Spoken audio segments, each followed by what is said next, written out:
So today I just wanted to do a quick video. I always make pho. Is it pho or pho? Either way, I'm gonna show you how to make you some pho. Tune in.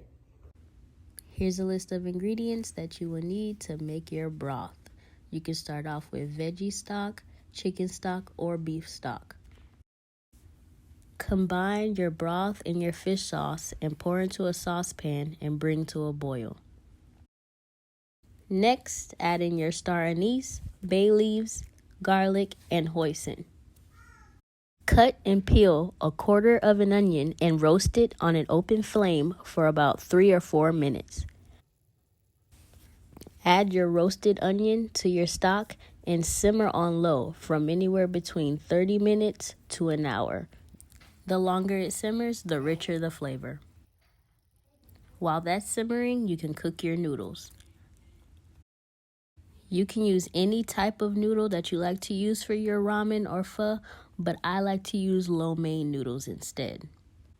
You can top your pho with literally anything under the sun. Here's a list of some ingredients that I like to use. Watch as I plate up.